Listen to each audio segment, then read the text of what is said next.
Merci, M. le Président. C'est toujours pour moi un immense honneur de m'adresser en cette Chambre et plus spécialement aujourd'hui en cette première heure de débat sur le premier projet de loi que j'ai eu l'immense honneur de déposer, le projet de loi donc C-429 qui va modifier la loi sur les radiocommunications et sur les télécommunications. Monsieur le Président, l'industrie des télécommunications est effectivement en plein essor au Canada. C'est une industrie qui permet surtout à nos industries d'augmenter leur productivité. Ça permet également aux citoyens d'améliorer leur télécommunication autant sur le plan personnel que professionnel. Toutefois, suite à l'essor qu'a pris cette industrie et la prolifération des antennes qui ont lieu un peu au Canada, de nombreux citoyens à travers le pays se sont plaints à travers plusieurs municipalités canadiennes du développement quelque peu anarchique des tours effectivement de télécommunications et de radiocommunications. Les citoyens et les municipalités se sont plaints à l'effet que certains promoteurs ne prenaient pas en compte leur inquiétude et n'étaient pas consultés lors du choix des sites sur lesquels on érige des antennes. Donc, c'est pour cela qu'à mon sens, Monsieur le Président, il est important d'adopter une approche un peu plus équilibrée entre le développement de cette industrie et les préoccupations des Canadiennes et des Canadiens. L'idée de ce projet de loi, de déposer ce projet de loi, m'est venue suite à une constatation qui a eu lieu dans ma circonscription en automne 2011. Des citoyens de la municipalité de Châteauguay et de Mercier se sont vus devant le fait accompli à l'effet que 5 tours de télécommunications qui ont été érigés sans qu'ils soient consultés et qui se sont retrouvés un peu par le fait même devant un fait accompli. Donc, et ni la Ville n'avait été consultée suite au choix et à l'implantation de ces tours d'un peu moins de 15 mètres dans des zones résidentielles. Donc, les citoyens et la Ville et la mairesse de la Ville étaient très insatisfaits du fait qu'il ait été aucunement consulté. Pourtant, si la compagnie s'était donné la peine de consulter la municipalité, on l'aurait probablement dirigé un petit peu plus loin, à quelques dizaines ou 100 ou 200 mètres de des zones choisies, des zones résidentielles, dans un parc industriel où il n'aurait aucunement dérangé personne et qui leur aurait permis également de couvrir toute la zone qu'il voulait percer ce nouveau marché parce qu'il est en train de s'implanter dans ce nouveau marché. Donc, on n'a pas consulté effectivement et ça a soulevé une grogne au sein de la population et envers la mairesse et les maires des villes concernées. Donc, on n'a pas non plus cherché, il y avait plusieurs déjà tours de télécommunications dirigés dans la circonscription et on aurait pu aussi tenter de partager ces tours déjà existantes. Donc, on aurait eu peut-être à ériger 2, 3 ou 4 tours au lieu des 5 qui ont été érigés à ce moment-là. C'est donc à partir de là que j'ai commencé à faire des recherches afin de vérifier et de comprendre l'étendue de la problématique et je me suis rapidement aperçu que la problématique était partout au Canada, dans plusieurs villes, au cours des 3-4 dernières années, il y a eu une prolifération des antennes et également des proliférations des problèmes au niveau des villes des citoyens qui n'étaient pas consultés. Donc, il n'y a aucun doute, Monsieur le Président, c'est une problématique nationale et non un problème isolé pour quelques circonscriptions. Par exemple, dans la ville de Peterborough, Industrie Canada avait approuvé un emplacement pour une antenne qui était contestée par les citoyens.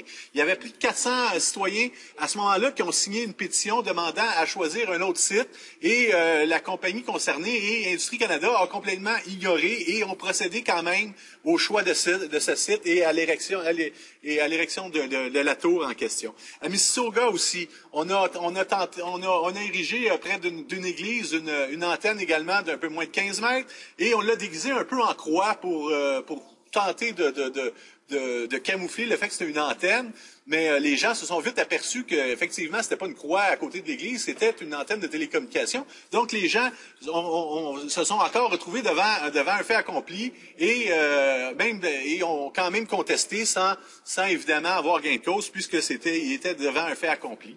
Donc, on voit un petit peu les tactiques utilisées par les compagnies de télécommunications pour leur façon de faire qui ne consulte absolument aucun citoyen et aucune ville. Aussi, pour un dernier cas, signalerait qu'à Oakville, il y a dernièrement, il y a 8 antennes qui ont été érigées sur un édifice et les citoyens autour se sont posé la question s'il y a quelqu'un qui avait été consulté, puis effectivement, les gens se sont aperçus que personne n'avait été consulté, personne n'avait été mis au courant. Et pire, on a quand même essayé de tenter d'obtenir des explications de la compagnie concernée, et on a eu l'audace où on a indiqué qu'ils avaient consulté, alors que vraisemblablement, c'était pas le cas. Je pourrais donc continuer pendant longtemps à donner des exemples un petit peu partout au Canada où des citoyens ont contesté le choix et la façon de faire des compagnies de télécommunications. Pour bien comprendre un petit peu la problématique, il faut comprendre que c'est pas une législation qui encadre le développement des systèmes de communication, mais tout est compris dans une directive émise par Industrie Canada, la directive CPC 2-0-003 du ministère donc de l'Industrie. Les exigences de cette directive donc s'appliquent à tout promoteur qui planifie d'installer ou de modifier un système d'antenne, quel que soit le type d'installation ou de service visé. Le processus établi en 4 étapes paraît plutôt simple. D'1, on étudie la possibilité de partage. De 2, on communique avec l'autorité responsable du sol, à savoir la municipalité, dans la plupart des cas, et notifier le public et répondre à leurs préoccupations et respecter évidemment les exigences d'Industrie Canada. Puisque c'est des directives, Monsieur le Président, bien souvent, elles sont contournées et tout simplement pas appliquées. Et malheureusement, on a peu de moyens de contraindre les compagnies à se plier à ces exigences d'Industrie Canada. Donc, le projet de loi met en lumière et met dans la législation que je vais expliquer un petit peu plus tard. Donc, ça va être beaucoup plus difficile pour les compagnies de contourner ces directives qui, pour l'instant, ne sont que des directives. Le processus, donc, décrit dans cette directive me semble clair, mais comme je l'ai mentionné, pourtant, c'est pas toujours respecté. La directive pas respectée par les promoteurs et Industrie Canada ne semble pas donner non plus de sanctions qui sont comprises dans la directive. Donc, il n'y a pas de sanctions non plus, donc pas très, très contraignant pour les compagnies présentement. On utilise des façons de faire, donc, qui peut sembler douteuses, c'est le moins qu'on peut se dire. Par exemple, on consulte très peu de gens, on appelle souvent des heures irrégulières, comme l'après-midi, dans le processus de consultation, on appelle à 2 heures l'après-midi, personne n'est là, et ensuite, on dit aux gens, ben oui, on vous a consulté, mais vous étiez où là? Donc, c'est un petit peu une façon de faire un petit peu douteuse, telle que je le mentionnais. Donc, il est temps un peu de pallier à ce manque, quelque peu de respect envers les municipalités et les citoyens. C'est le temps donc de renforcer la coopération entre les municipalités, les citoyens et les promoteurs de télécommunications. C'est un peu pour cela que j'ai présenté le projet de loi C-429 et j'espère que les membres de tous partis confondus vont appuyer mon projet de loi pour ainsi lancer un message clair aux promoteurs que nous voulons une meilleure coopération entre les compagnies ainsi que les citoyens et les villes et les municipalités concernées lors d'installation de ces nouvelles tours de télécommunications. Je vais maintenant vous présenter les différentes dispositions de mon projet de loi afin que tous puissent bien comprendre mon projet de loi, comment il va pallier à certaines problématiques que j'ai mentionnées. Tout d'abord, afin d'éviter une multiplication du nombre de sites d'antenne, mon projet de loi va obliger, et en le mettant dans la législation, vont obliger les détenteurs de licence de devoir discuter de bonne foi entre eux afin de trouver une entente qui permettrait un partage des structures d'antennes déjà existantes. Donc, afin de s'assurer que des négociations ont été faites de bonne foi entre les promoteurs, ceux-ci devront produire un document à l'effet qu'ils ont tenté de s'entendre ou qu'il y ait une entente de prise. Ce document devra donc expliquer soit l'entente de partage s'il y a lieu, ou indiquer pourquoi, parce qu'il est possible que ce soit pas possible de partager pour des raisons techniques, là. Donc, ils vont juste devoir produire ce document-là. Comme je le mentionnais, ça rien de nouveau. Cette disposition-là est incluse dans la directive CP2-0-003. Ils vont donc devoir produire un document afin d'expliquer l'entente ou pourquoi l'entente n'a pas eu lieu tel que je le mentionnais. Le projet de loi aussi va obliger également le promoteur à consulter l'autorité responsable du sol, à savoir la municipalité, afin de connaître les exigences locales et en consultant les autorités responsables du sol, ils seront à même de se renseigner sur le processus de consultation public déjà établi par l'autorité, s'il y a lieu. Et 2, discuter des emplacements possibles. Souvent, les promoteurs ont une idée du lieu, ils veulent ériger leurs antennes, mais souvent la municipalité, connaissant bien son plan d'aménagement, pourra possiblement les diriger dans un endroit qui sera acceptable pour les 2 parties. Et 3, répondre aux préoccupations raisonnables et pertinentes de l'autorité responsable de l'utilisation du sol, de la collectivité qu'elle représente. Ceci peut inclure la proximité des antennes près des zones résidentielles. Suite aux consultations auprès de la municipalité, le promoteur devra publier un document qui attestera de bonne foi les discussions qui ont lieu entre le promoteur et l'autorité responsable. Le projet de loi émet des obligations également en matière de consultation publique. Toute nouvelle construction de structures porteuses de tours de moins de 15 mètres ou de plus de 15 mètres maintenant devra faire effectivement l'objet d'une consultation. Comme je l'ai mentionné, plusieurs problèmes se produisent à cause de cette exception. Les promoteurs installent des tours de 4,9 mètres, juste un peu en deçà de 15 mètres, pour ainsi contourner l'obligation de consulter les villes et les citoyens. Avec ce projet de loi, toute construction de tours ou d'antennes, et ce, peu importe leur hauteur, devra faire maintenant, comme je le mentionnais, l'objet d'une consultation. Industrie Canada devrait par la suite publier un document au promoteur qui attestera le respect du processus de consultation. Étant donné qu'il se pourrait que certains systèmes d'antennes ne soient pas préjudiciables à la municipalité et aux citoyens, une exemption de consultation pourra également être fournie par Industrie Canada ou par la municipalité pour pas avoir à faire des consultations pour rien. Et donc, à ce moment-là, il y a une disposition dans le projet de loi qui permettra de se faire.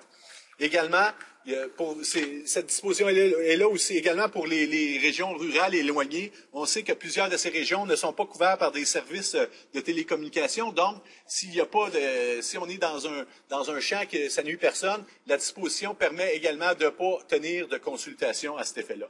Donc, la compétitivité dans l'industrie des télécommunications peut être considérée comme féroce et ça amène des comportements souvent protectionnistes de la part pour leur part de marché. Donc, pour ces raisons, souvent, les promoteurs ne veulent pas partager leur emplacement déjà existant aux autres compétiteurs. Ceci est compréhensible, mais ce n'est pas préjudiciable pour les promoteurs de partager un site d'antenne où la compétitivité se retrouve dans l'offre de service. Alors, si les promoteurs ne partagent pas le site, on se retrouve avec une multiplication de sites d'antennes et cela est, je le mentionne encore, très préjudiciable pour l'autorité responsable du sol et pour les citoyens. Alors, si les promoteurs refusent de partager le site et que les raisons sont, disons, douteuses, ben le CRTC pourra trancher la question. C'est pour cette raison que mon projet de loi élargit les pouvoirs existants du CRTC, ce qui lui permettra de trancher des conflits entre promoteurs au sujet du partage des tours de télécommunications. Cette disposition aura l'avantage de créer ainsi un forum unique et indépendant du gouvernement pour le règlement de tout différend entre entreprises de télécommunications au sujet des partages de radiocommunications. Puis, effectivement, ça pourra faire un peu office ensuite, s'il y a d'autres problèmes qui surviennent, on pourra se référer aux jugements ou aux décisions émises par le CRTC pour les prochains conflits.